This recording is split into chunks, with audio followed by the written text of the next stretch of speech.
After years of conflict, the free nations of the world were finally about to defeat the USSR. To save themselves, the Soviet leaders came up with a desperate plan.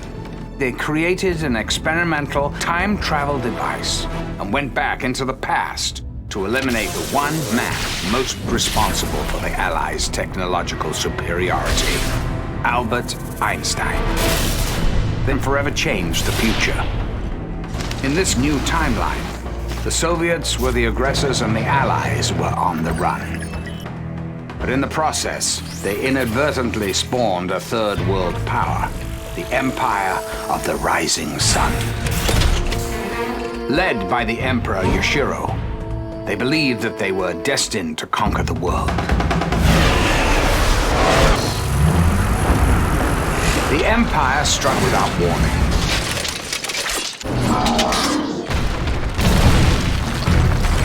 Luckily, we weren't caught totally unawares. We rallied our troops and marshaled our forces. We proved victorious.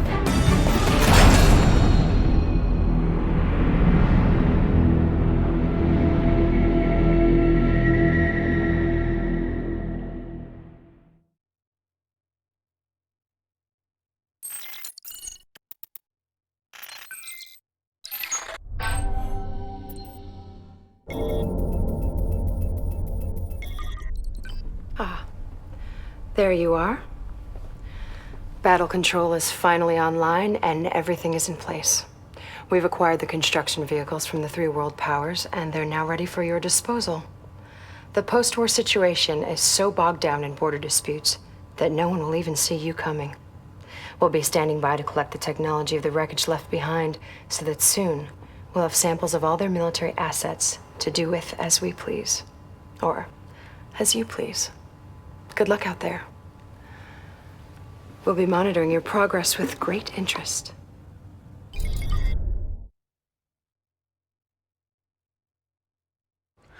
Well, that's a good question, thank you. With the Soviet Union's government dismantled, we can now share the benefits of the free market with those who have been excluded. The Allied occupation forces are only there to ease this transition. I mean, there has been rumors of a possible resistance, but so far, I'm glad to say, we haven't seen anything of the sort. The Russian people have welcomed us with open arms. They've denounced their former leaders and have embraced liberty and opportunity.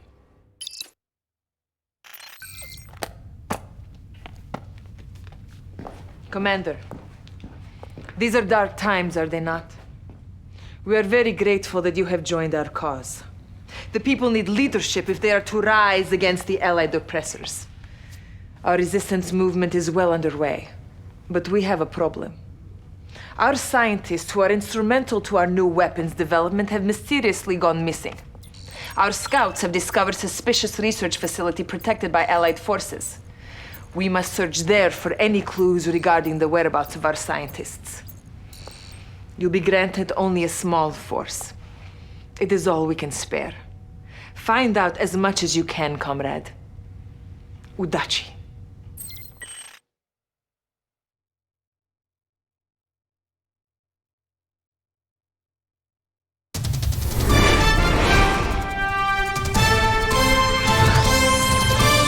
Today, the world's largest technology firm, Future Tech, again made headlines when hundreds of activists protested outside their corporate headquarters. Future Tech spokesperson Kelly Weaver responded to the rising public concern over her firm's latest project, the Sigma Harmonizer.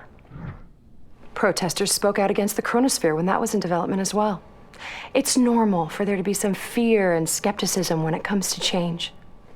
But I can assure you that public safety is our #1 priority at Future Tech. More worries were raised when EU President Rupert Thornley recently approved a $1 trillion contract with Future Tech. There's grave public concern regarding the apparent lack of government oversight. Future Tech's advances have improved our lives and brought us unmatched prosperity. I mean, if not for their technology, we wouldn't be where we are today, would we? I mean, if we can't trust Future Tech, who can we trust?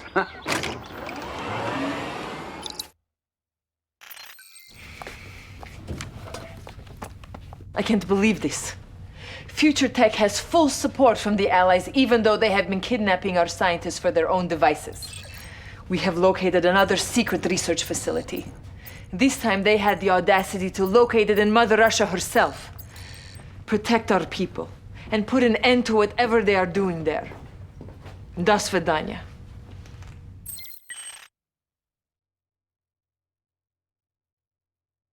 There are reports of an attack on a remote future tech research facility in northern Russia. Local citizens apparently had no idea that such a facility was even located there. Mr. President, what sort of research was Future Tech working on in such a remote part of Russia? Well, first, may I just reassure people.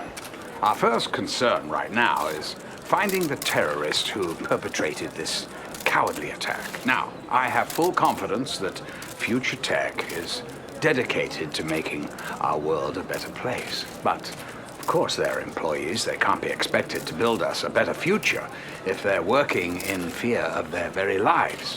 Now, excuse me, we're late. Thank you.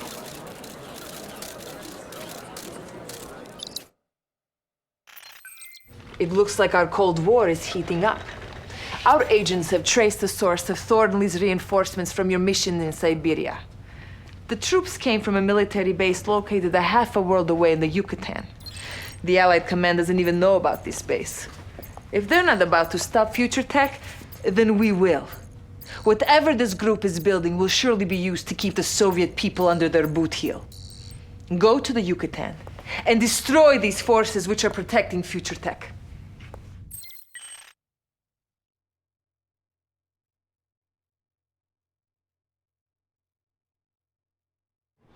Allied troops have been deployed to protect Future Tech's controversial new Sigma harmonizer. It's scheduled to go online in the next few days, despite rising concerns as to its true purpose.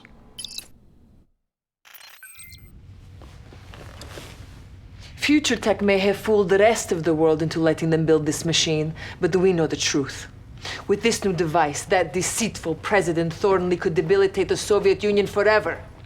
We cannot let this Sigma harmonizer go online. You must stop them, or our future will be extinguished.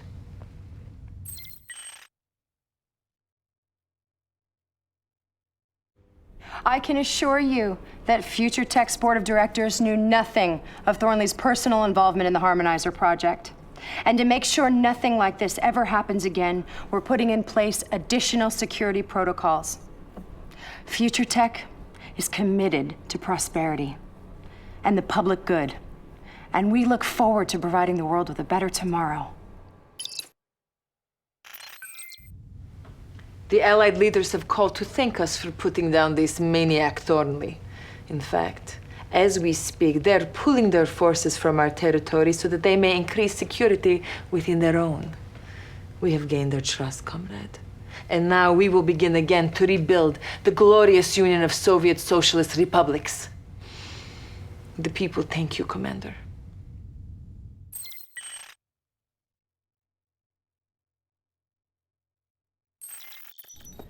Welcome back, Commander.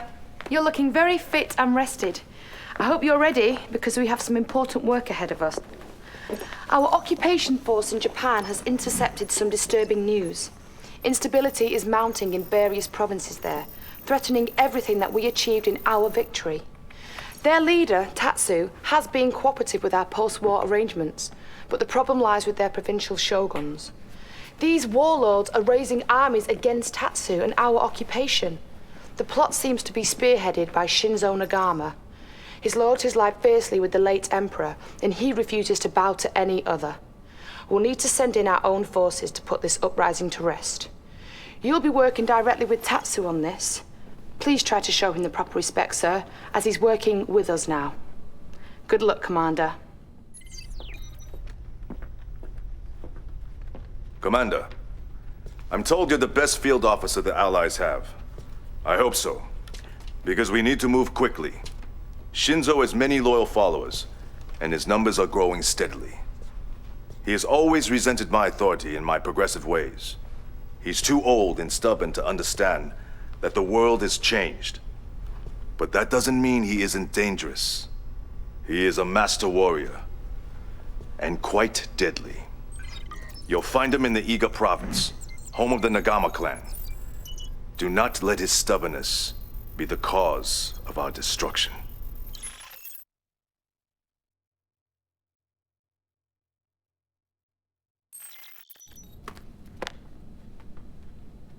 You haven't lost your touch, Commander. Shinzo's armies have sworn allegiance to Tatsu, so now that area is secured. However, there are still other shogunate leaders who are yet willing to back down. Despite Shinzo's defeat, the warlord Kenji in Osaka continues to marshal his forces. Tatsu will give you the particulars on your assignment. Do be careful, sir. Kenji has always been arrogant, but I never thought he would go this far and betray me. He might prove to be even a greater challenge than Shinzo, as he is a man who has embraced the modern ways of warfare. He will use the latest technology to protect his position. It's a heavily defended high-tech fortress outside of Osaka. Do not underestimate him. Kenji may seem brash and arrogant, but make no mistake, he is lethal.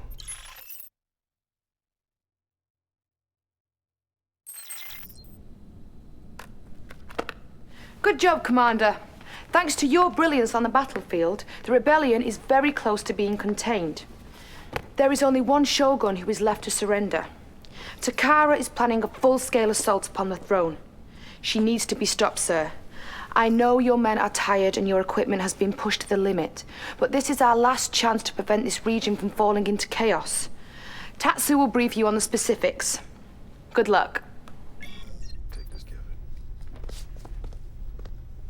Commander, Takara inspires great loyalty in her men, but she cares nothing for the Empire. She has already turned her people against me. If we let this corruption spread, everything that my father stood for will crumble. Her samurai will die to protect her. Let them have that honor. Show no mercy, Commander. Kill them all.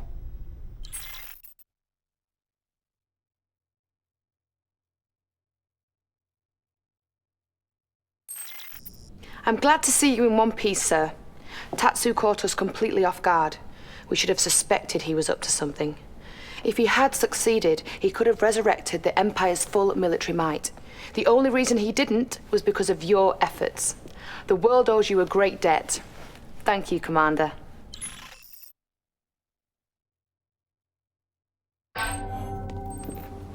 Ah, Commander. It's good to see that there is still loyalty for my father's legacy. The Allies occupy our lands and believe that our war machine is dormant. But they do not realize how deeply we honor our traditions.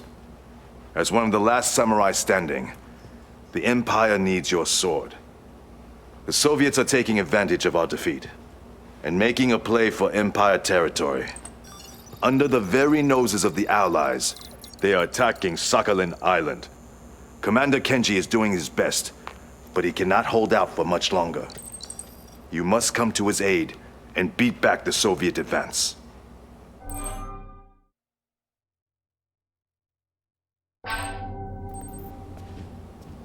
Excellent work, Commander. But the Soviets are still threatening our borders. Now these arrogant Gaijin are preparing to take Oki Island so they can turn it into a naval base. Oki is not just any ordinary island. It's the sacred resting place of my father's remains. The Allies have an occupation force, which is supposed to be maintaining order. But the spineless cowards are hoping they can just ignore this threat. So we'll have to take matters into our own hands. Do not let the Soviet barbarians dishonor my father and desecrate his final resting place.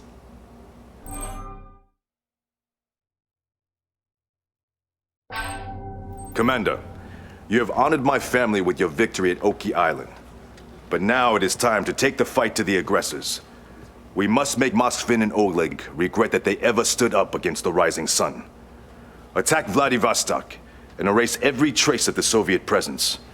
Once this is done, the Pacific will be ours, and our control over these waters will be as it was before the war. Bring them to their knees, Commander.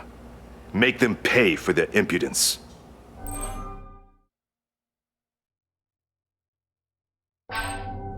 Well done, Commander. Recapturing Vladivostok was an essential part of my plan to bring the Empire back to its full power and glory. The journey of 1,000 miles begins with a single step. Thanks to you, we are one step closer to our ultimate destiny.